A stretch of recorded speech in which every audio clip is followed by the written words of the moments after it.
আজকের এই গল্পটি হচ্ছে যেসব আপুরা বাংলাদেশ থেকে মালয়েশিয়াতে এসে কাজকাম করে বাংলাদেশে টাকা পয়সা পাঠাবার চিন্তাভাবনা আছে আপনাদের উদ্দেশ্যে।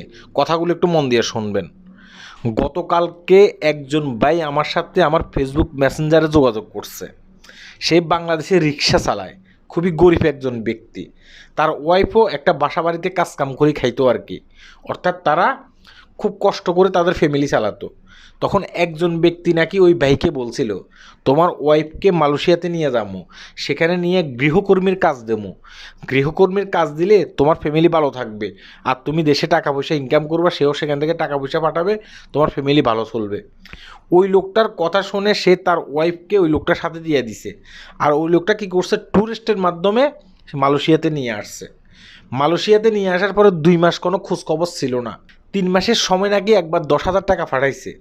এই লাস্ট মাসে এসে সে তার স্বামীর কাছে ফোন করে বলছে যে আমি ভালো অবস্থায় নাই, আমাকে একটা রুমের ভিতরে বন্দি করে রাখছে, 24 ঘন্টা আমি ওই রুমের ভিতরে বন্দি থাকি, আমার পাসপোর্ট হচ্ছে তাদের কাছে। হ্যাঁ, আমাকে রুমের ভিতরে বন্দি করে 50 টাকা 60 টাকা করে, হ্যাঁ, ভাড়া দেয়। মানে বাইরে থেকে লোক নিয়ে আসে তারা। তারা আমার কোনো কথা শোনে না, আমার কাছে মোবাইলও দেয় না। এখন তার ওয়াইফ তার সাথে কীভাবে যোগাযোগ করছে জানেন? তার ওয়াইফ নাকি তার সাথে যোগাযোগ করছে, ওই যে একজন কাস্টমার আইছে, হ্যাঁ, সেই কাস্টমারের মোবাইল দিয়ে যোগাযোগ করছে। তার স্বামীর কাছে কথাগুলো বলছিল।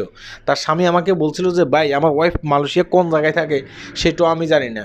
এক লোকের মাধ্যমে যোগাযোগ করছিল। পরবর্তীতে যখন আমি তার সাথে যোগাযোগ করার চেষ্টা করেছি, সেই লোকটা আমার ফোন আর ধরে না, এবং কি তার মোবাইল নাম্বার বন্ধ করে দিছে। পরবর্তীতে আমি ওই লোকটাকে বুঝিয়ে বলছি যে আপনার ওয়াইফ যে এখানে আসছে, এখানে কোনো গৃহকর্মীর কাজ নাই।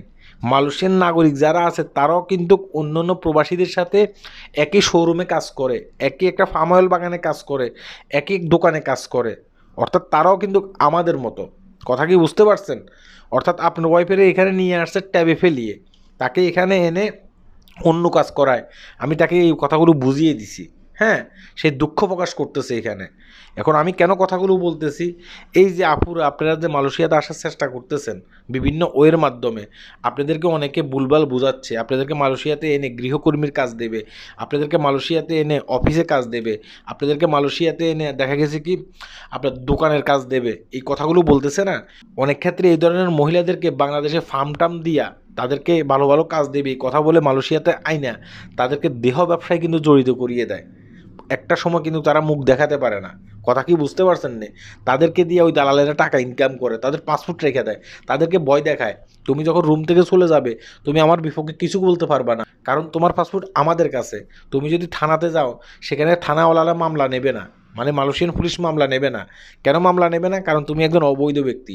এইভাবে কথা বলে ওইসব মহিলাদেরকে ট্যাপে ফেলায় আর তাদেরকে দিয়ে খারাপ কাজ করায়।